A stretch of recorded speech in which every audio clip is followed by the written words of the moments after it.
Welcome, y'all. Very excited to have you on this episode 7 of Defining Talent, the Startup Superheroes podcast. We're going to talk a lot about talent and team building and really how do we have those hard conversations to make sure that we're really understanding what do we even want on our teams, what makes our teams thrive, and how are we reducing bias as much as possible to make sure that we're trusting the most diverse and really high-performing team that we can.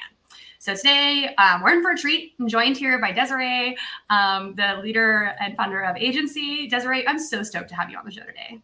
Yeah, thank you for having me. I'm really excited to be here. Yeah, can you share a little bit about Aginci and like kind of your journey recently, just to give viewers a little bit of the like star eyes that I have for you now that I'm looking at you here on the screen? Yes, I sure can. So I am a diversity, equity, and inclusion practitioner, mostly in tech, a little bit in higher education as well. That's been my career up until this point. And essentially what I've seen is that a lot of the focus is on diversity and not so much on the equity and inclusion side, especially when it comes to innovation and, thinking about where to put our resources. And so kind of one day decided to stop waiting for someone else to create the tool and started to imagine what that might look like ourselves. And so pulled in a couple of really smart individuals to help build it out and ended up building out Aginci.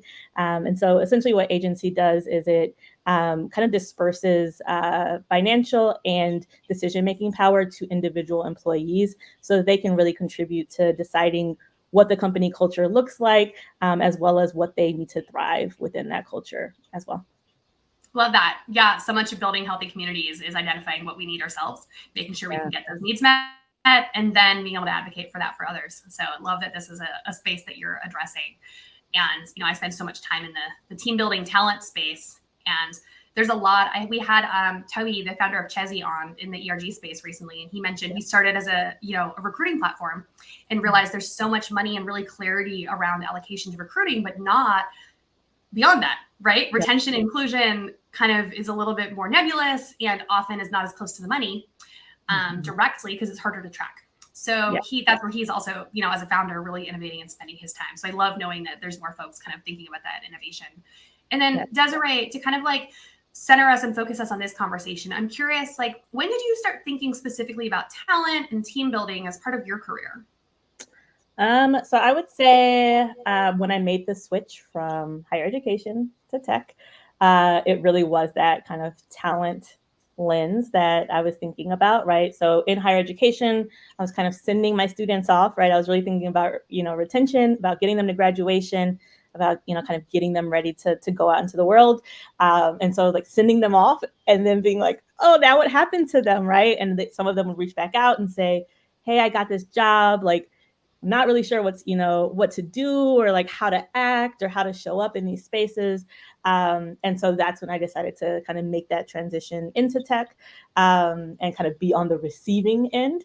And so in that first role that I had, I was working on recruitment and doing programs to really kind of, seek out that diverse talent and invite them into our interview processes. And so from that very first kind of transition, and that was about 8 years ago, I would say. So I've been thinking about it for a long time. Yeah, I love that. And I think you and I have a similar lens of making sure that we center some of what's missing on teams, right? And knowing that it is an invitation. It's not just going to happen, right? We have to make those invitations to include those folks in the pipeline. And I know that you've really seen hiring be used to perpetuate bias and kind of maintain the status quo and ultimately white supremacy and the patriarchy firsthand. So can you share a little bit of this background and like where you've seen hiring and team building really go bad? Yeah, I would say in some of our core assumptions, right? When we think about who is the best candidate for a role or what does professionalism or readiness look like? These are kind of like core things that typically will fall like to the gut, right? And so you'll hear it in like candidate discussions or kind of calibrations at the end of an interview process where it's like, oh, well, I didn't really feel that this person was like going to fit in well with the team, or I didn't really feel that this person, was showing up professionally in their calls. And so that feel place is where it all goes wrong because it's like, it doesn't matter. It doesn't really matter how you feel, right?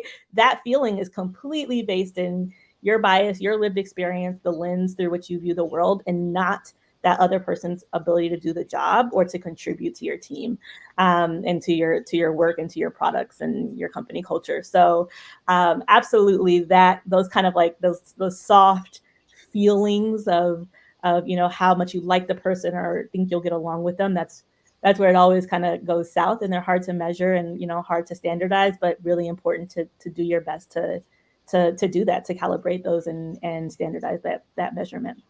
Yeah, my initial hypothesis was that this was hard to do, that we weren't able to do this, and that we didn't actually know what we wanted until we found it. And I've been since proved wrong. Realized that most of us are just busy, and this is a hard thing. So we don't prioritize the time, or we don't have the skills to build the language to make sure that's shared across our team and really define it. And that's kind of the point of this podcast, is really exploring, how do we think about these definitions? Yeah. How do we decide what is that best talent? What are the core assumptions that we're making about that? And then how do we build out, a rubric that says, this is what good is, this is what great is, and here's actually like the qualities we're looking for, making sure that we're like digging into, is this even equitable, and like some of those big pieces. Because so often it's that feeling, or I can't put a finger on it. Yep. Or it's even, I left a screen this morning and I was like, oh my gosh, that was such a fun conversation. And then I went back through my notes and I actually like used the rubric we have in place to score them. This was not a good fit. But it was somebody who we jived because we have a really similar lived experience. Yeah. That it was a great moment for me, who, I don't know, I spent a lot of time thinking about this, and I was like, oh, I was about to advance a candidate that if I didn't have these checks and balances in place, that was not the right fit for this role. And it makes sense, you're a human. Like, you're a human being. Humans tend to, seek out commonalities with other humans. This is how we operate. This is how our brains function. And we're taught, if you can understand or have similarities with someone, not even taught, this is like inherent in the way that our brain works, right? That like, that person is probably a good person, someone that you can trust, et cetera. And that's like the core of bias. And so I love what you're saying, right?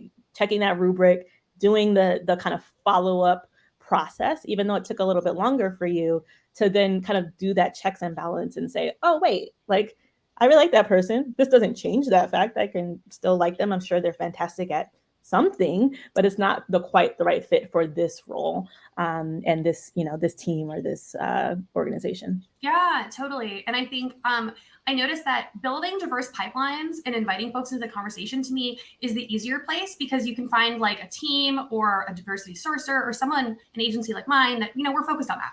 Yep. But I find that where oftentimes things get difficult is then advancing through the funnel. And then we look at like progression rates through the rest of the funnel, because not everyone has had that same training or has that same focus. Yep. And it's less on paper, right? It's more just like in interaction. So can you talk a little bit to me about, some of these teams you've been on? You've been really good at diversifying that pipeline. So what has worked for you? What has maybe not worked for you in terms of like rolling that out to make sure that the full pipeline stays at similar levels of like innovative diversity? Yeah, I mean, I would say definitely, what you mentioned, there are multiple humans involved. And so, whenever you're involving multiple human beings, there's an opportunity and there's also a potential cost, right? So the opportunity is every potential human being that you offer or invite into the interview process hopefully has a different lived experience or some different perspective that they're bringing. And so that can kind of allow you to kind of even out some of those biases that folks will have by, having the conversation afterwards, creating a culture where people challenge each other and question, these assumed feelings and guts and things like that. So that's one piece, but the kind of cost is on the other side, right? Everybody does have their own biases, and everybody does have, kind of their thing that they're looking for or are used to seeing. And so the training piece of that, right? I think so often we train our recruiters or our sourcers or like the folks who are kind of overseeing or leading the process or managing the process, but we don't necessarily train the interviewers. And it really is important that those interviewers are conscious of the fact that they do have these biases, that they do, look at the world through their own lens, and that's okay, but acting on those biases is where the problem comes in. And so we have to make sure that we are, doing as much as we can to check those, like I said, creating that culture where we challenge each other, and also creating those rubrics and such, the systems to also challenge ourselves.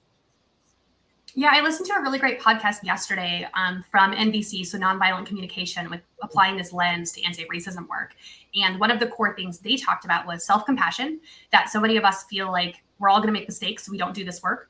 And building the ability to have self-compassion being a really critical thing here. But then they also mentioned kind of this reconciliation path of like calling in, calling out, holding some accountability to get a path to forgiveness, while also building out, here's the actions to take, so that it wasn't quite letting, the process off the hook. There wasn't, reconciliation and accountability happening, but it also made it so it wasn't so personal, right? There was this learning journey, and as long as you go on this learning journey, you're good. You're ready to make your next mistake effectively, because all we know is we're all going to do harm as we do this work. We're just really trying to reduce that. So that was a really interesting lens that I was learning about. So, instead of, I find that a lot of teams are wary of getting anti-bias training and getting these pieces. And I'm finding, it's so much more about like, what is that culture around this? Is it cancel culture, or is it really just learning like another skill? Exactly. Yeah, I think that culture piece is really, really important, because it's also what allows you to acknowledge when maybe you made a mistake, or maybe, down the line when you're maybe even in a different conversation about a different candidate, and you're having like that light bulb moment of, oh, wait, like I've seen this before, I've experienced this before, I've heard you say this before, or I've heard me say this before. And so now I want to kind of bring it up and maybe like talk through it.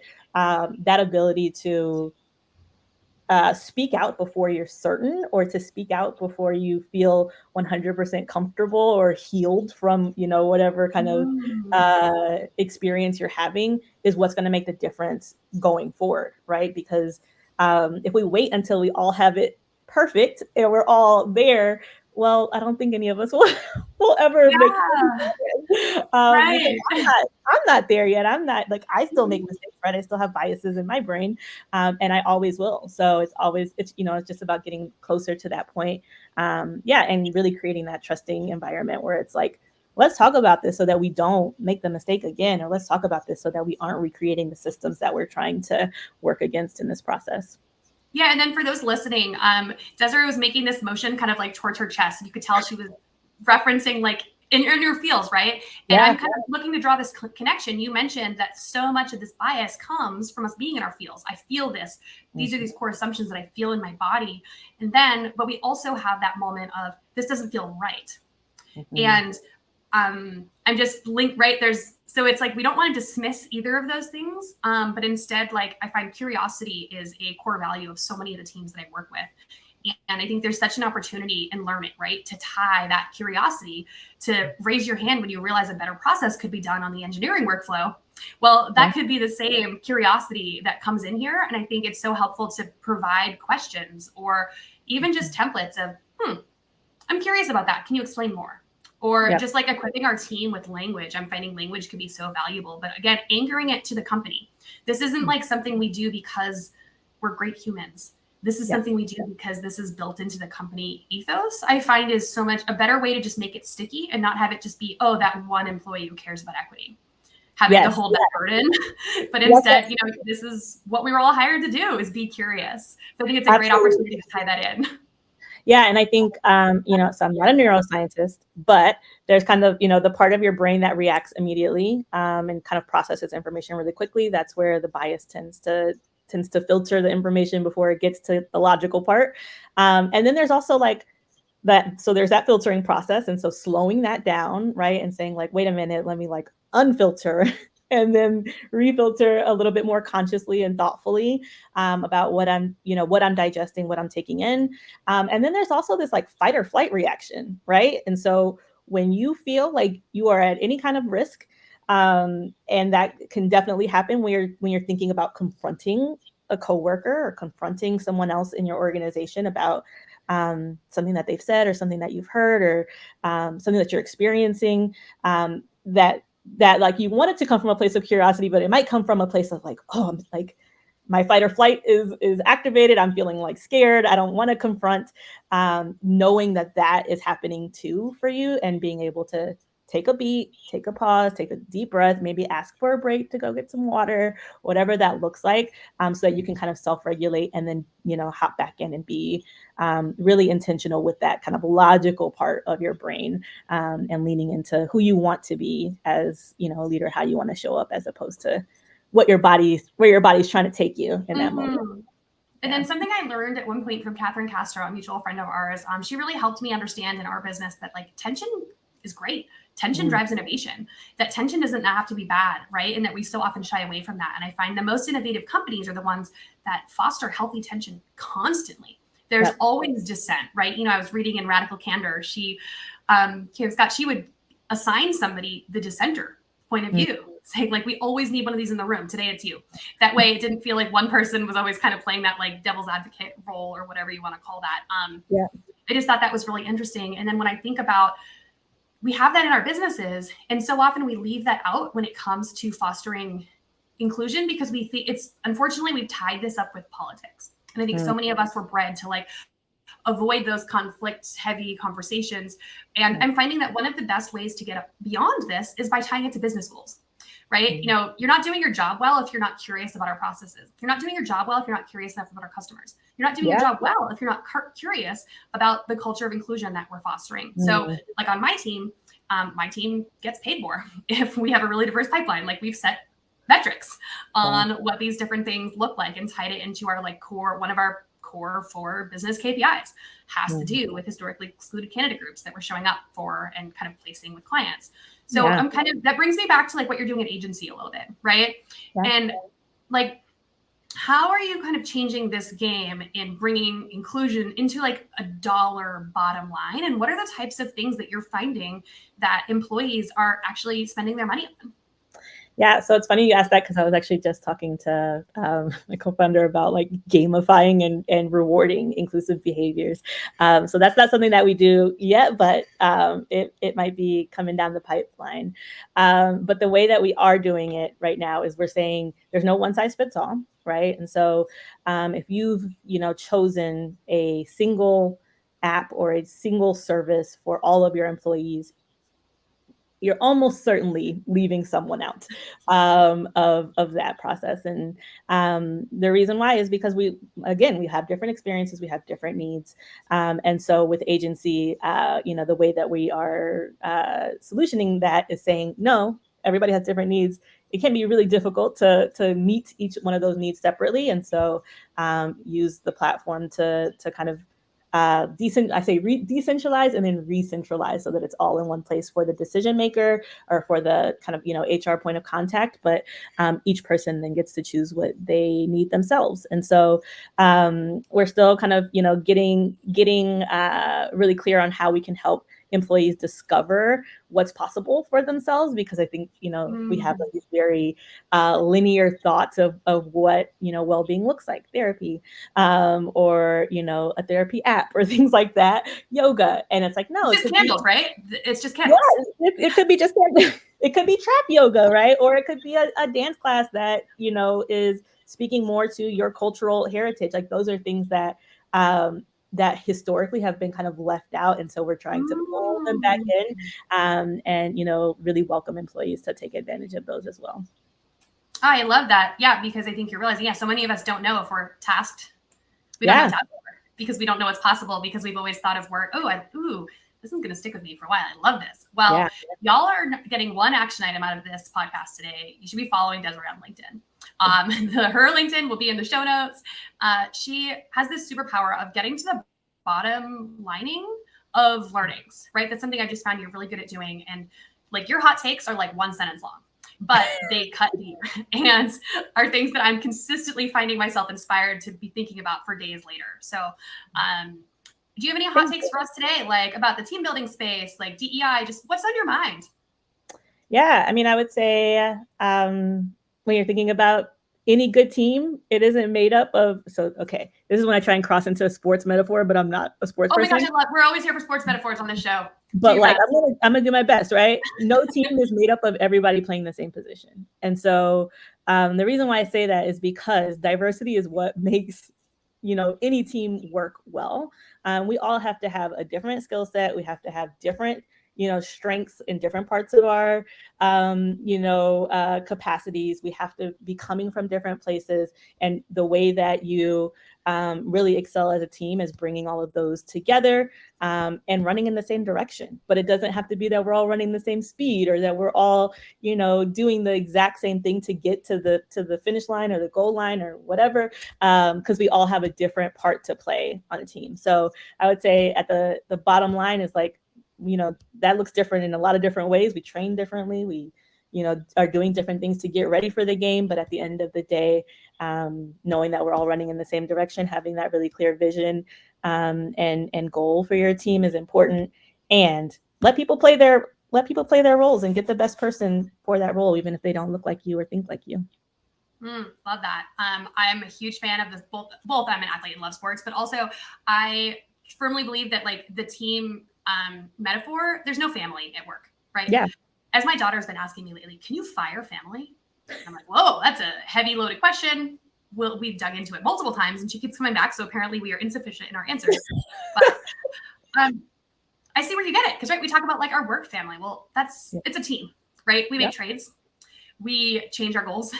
We have rebuilding periods that I've loved. New members that are not infants that have their own lived experiences, right? Exactly. We change our culture and we learn that we've done things wrong and we shift and iterate. And that's why we love the startup space, right? Because we get to move quickly.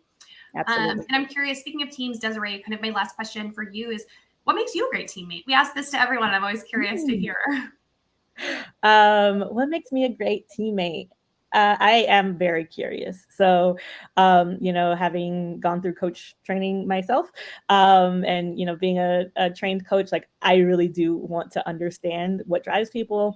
And I think that's been really supportive and maybe challenging at times for some of my teammates, but always, you can always kind of count on me to show up and ask questions from just like a really curious place, and also to point out when I'm hearing differences in what people are saying to each other, and there might be a little bit of a disconnect. So I would say that's what makes me a great teammate. And I also I love a good Beyonce gif, so I'll throw those in whatever written format I can.